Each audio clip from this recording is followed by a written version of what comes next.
Hello everyone. Today's talk will be called Working with Greater Lights, and I will be communicating how higher dimensional communication, or what we perceive to be higher dimensional communication, is going to be introduced to mankind. So Mr.Within is going to communicate this, and also how we will be required to work with a certain understanding of multidimensionality that is different from that which the average man sees without his own direct experiential knowing. So what that means is the human being, regardless of whatever condition it is in, it can become aware of the self to a degree in which the state of being shifts. When the state of being shifts, what that means is your trust is moving towards a different reality. So what you have trust is in the change. Faith seems to be that trust after that tragic end. And you see that your faith carries you through because it is the awareness of the rhythm of life, of the continuation and how this wheel of life is spinning. Now, when I say working with greater lights, that means that the advanced communicator, before he understands anything or does anything, begins to look at what he is. And from what he is, he wonders what's the newest and greatest co-creation. And when I say this greatest co-creation, this is you sitting down in life in stillness and silence and gentleness and very calmly and peacefully observing that you are a contribution here, but it is based on your intention. And so once you have great vision, then your effort comes swiftly because you know where you're going. Enhance your vision and see how you can be a contribution to this life. And so when I say working with greater lights, the greatest contribution comes in your awareness of your state of being and also the creator that you are based on your multidimensionality. So the study of your own nature becomes significant here. As you study your own nature, you begin seeing that you begin having relationships with this empty world through your own intelligence. So aspects of your own intelligence makes your noise externalized to you. You may feel you're communicating to something greater, but it's still hidden to you. If it's still hidden, that is a flow in the unknown aspect of how you are within a greater self-communication. What that means is that there's an individual aspect of you with individual consciousness, which is experiencing right now its individuality, but simultaneously present within you, outside of the realm of ideology, beyond form, there's this formless existential presence that is the keeper of your world. It is that awareness, it is that knowing. It is where the concept of God is trying to touch, but the concept of God must be challenged. One of the fear of man is not to, in a sense, do something that is outside of God's permission, in many religious views. But at the same time, it is said that we must confront our fears. So what that means is our fear of doing the wrong thing must fade in our knowing that we are always doing the right thing. It kind of dissolves, actually. It doesn't fade, it fades, and then this comes back into that form of materiality. When the mind is enhancing, you will immediately have a deeper gaze. So you will not just bash the word God if you don't believe in God, because you're realizing God was always a symbol for an experience that man had or man could have. So when experience comes into doubt, you can't really judge anyone's experience. Can anyone come and judge your experience? Can they come and tell you you're experiencing the wrong way? No, we have that freedom. This is the freedom before human rights. This is being rights, existential, experiential rights. Right? And so we need complex studies being done in areas that are not being looked by man. And so who can do this? And this is the task of the new generations, to begin providing. And you live your life not in competition or comparison. You're not trying to survive in some jungle. You're just simply present, and naturally with your own rhythm and creation, you begin building your way, similar to perhaps a captain on a ship as he's moving towards greater territory to discover new lands. Your experience cannot be judged, and that is why you're able. The minute you judge it, that is not you, but you are observing an object which your association is making you think that it is you. And that is when the thinker becomes interesting, but it shouldn't, because you're not here to try to think of a thinker. You're here to be very directly and experientially aware of life, and this is required now. And this will enhance your ability in many ways. And I also want to talk to certain amount of human beings right now who are going through a different experience, which is a bit abnormal to the general comment I just made. So what I mean by that is that there's some people right now feeling the knowing and having experiences open up in which they feel they're speaking to extraterrestrials and whatnot. They feel they're in contact with the very unique flows of new energy, as they call it, right? But it's very important before we get to the extraterrestrial thing, we actually go and understand the foundation of where our experience is coming. And so when you acknowledge yourself as a multidimensional being, you see this multidimensional being is kept within a shape of awareness. So the edge of your mind, the edge of your senses, is how you're aware of right now.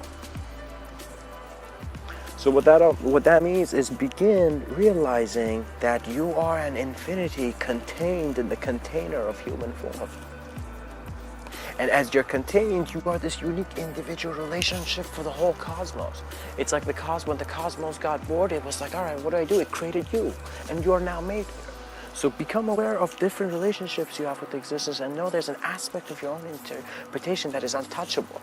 So don't let someone else tell you how you're experiencing your multidimensionally. They cannot. It is an internal experience.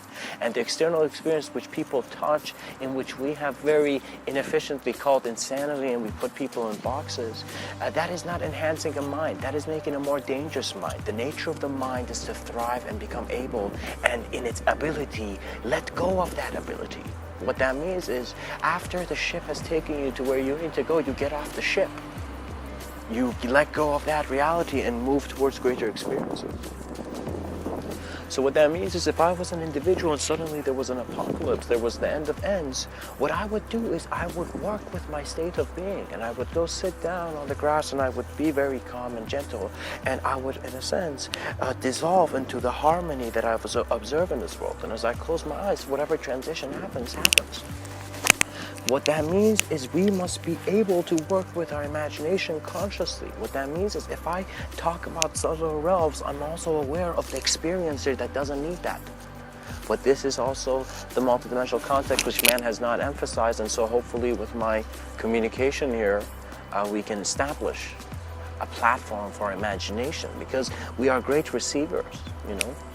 There's things that it may be a bit soon for me to communicate, but at the same time, it's a timeless thing, so it doesn't matter. And what it is that right now, man is not aware of his multidimensionality in regards to his subtler planes of existence, which are present in his abstract thought. We are not utilizing thought well. We're like children, just whatever we can grab. We're like, oh, I got a new idea. Let me, we're not aware of the flows. And so when we begin realizing it as a live river, a flow of intelligence, a flow of intelligence doesn't need rationality. It is of a different state. And so your state of being is different when you're aware of your whole existence moving towards a different direction, rather than a little body in a huge unknown existence moving forward. Your knowing is different, and there's an existential connection there. It is just your understanding. And your understanding is a suggestion of what you're standing under. So look around your reality. Begin seeing what is grace. So see that when you love someone, you are putting that intelligence there. When you have compassionate eyes, the world is gentler. Realize that it is your life intelligence, and you will take an existential responsibility for your solitude, and through that knowing of solitude, you will work with others well. So before I experienced a very deep meditative silence and stillness in my life, I was a very noisy kid. I was always trying to say words because out of my very false idea of compassion, I wanted to make the environment nice. But I was lost in my own stream of conditioned politeness and cultural acceptance. So when I stopped and my system simply became silent and still, I noticed it was as if before I was in a room with 40 people poking me, now I was suddenly in a room with one person poking me, and that was the idea of me. And so I dived into my own experience, and I saw I am choosing how the program is because I am choosing my identifications. I am choosing to use that ID, and the observer is free. So you could never be enslaved in ways of the observer, only in ways of the object. The object was a slave to its conception, but at the same time it was free in its knowing that it was never there. We must begin developing our own interpretation of our own sense of transcendental intelligence. Study your intelligence. It doesn't matter who you are. You could be known as a fool, you could be known as a hero, as an intelligent man, as whatever, as the greatest man alive, but whatever you are, whatever human being you are, you have an ability to observe your state of being, and through that enhance your own ability and perception and be a greater expression. So when people look at you, it doesn't matter what you've achieved, they just look at your presence and they're like, this being is looking with a vision that is healthy for the children that are growing up. We owe it to our environment to be a healthy part of it, and a part that has really understood the nature of existence. And then it doesn't matter what happens. It doesn't matter if there's external fluctuation. You will internally be aware of it, so that in the sense that there's no internal external, and the peaceful observance that you are beyond such a dream. And so perhaps the Zen master who dreamed he was a butterfly realizes the butterfly had dreamed of him. And so that was the ability of the emptiness of this cosmic intelligence, or the ability of the omniscience of God. The omniscience of God can be playfully be translated as what is the emptiness and clarity of mind, that all is here when there is no thing here, nothing here. Clarity is your own decision to see where your decision is taking you. Sometimes in some periods of my life, I noticed that my decisions and my deciding abilities were limited because I wanted to decide in a certain way, and I'm just like, my arrogance was not leading me to the idea of what must be done. So decisions do not need to be interpreted, and you do not need to be judged. You don't need to think you've made wrong decisions. You don't need to think you've made right decisions. You simply need to see how much of the thing you want to manifest in your life is present. So multidimensional work means on some part of it you know you're developing it, and another part of it you also know that you're receiving it. And what that really means is outside of the geometry that birds can make in the distance as they fly between one another, you will begin to notice that you are your own interpretation, and there is an ability found in the emptiness. And that is why the mystic who understood the unknown understood beyond a level of physicality. A man once said, we are made of star stuff.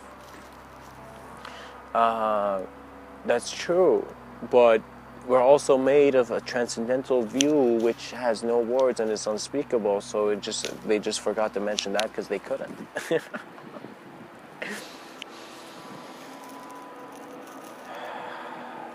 Those who have guides or are working with guides or in the acts of mediumship and psychic phenomena, or working with intuition and whatnot, and they're working harmoniously or disharmoniously, regardless.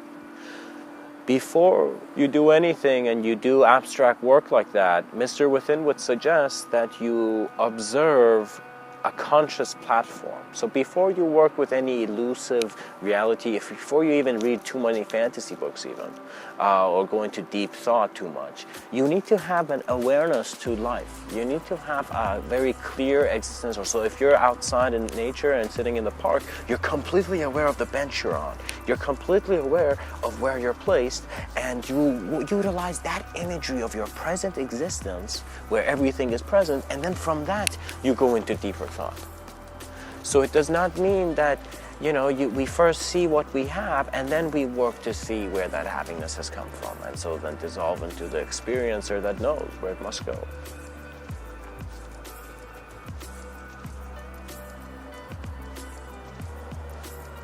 Your intuition, your collective knowing, will move to a point where it will ask you to make a choice.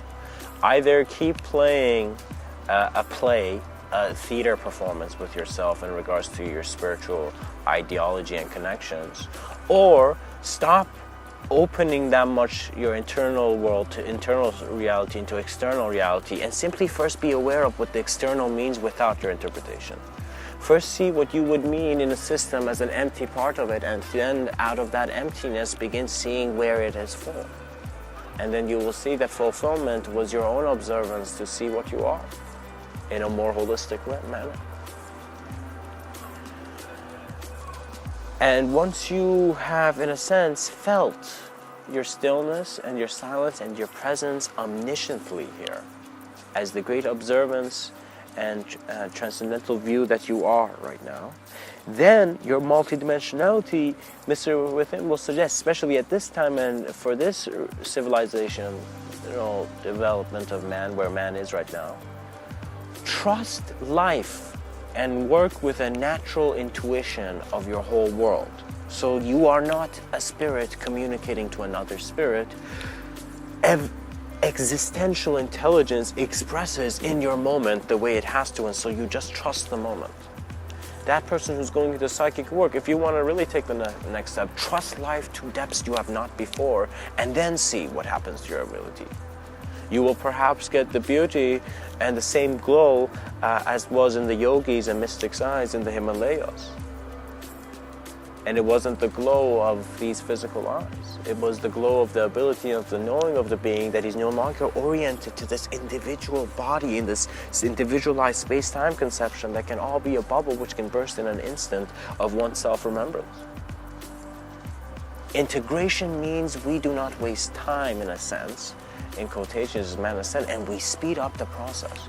So what that means is one way of understanding the system for me, the system of life, was at first I was engaged in it unconsciously as an actor.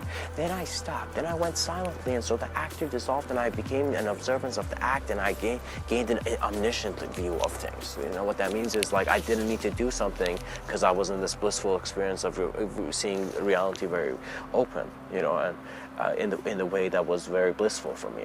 Okay, in my vision. So what happened then, eventually suddenly went to a point where as it became empty, I realized I am even beyond this emptiness. And so once the game completely stares, once the actor realizes that he's not an actor anymore, in a sense, or he realizes he is an actor on some subtle level, he stops originating from an incapability that could not understand. And so there was always a brilliance into how the world was kept, and very playfully, through your conscious ability, greater views established, in the sense that your rhythm of intuition and the source where you're getting all your channelings from will become your greatest symbol of vision, omnisciently present, but at the same time being a collective relationship to any individual aspect of your experience which you want to work with. And in light, realize you are the observance beyond. And as the chains of ideas breaks, your experience shall show you the fulfillment that will fill you up. Much blessings and namaste.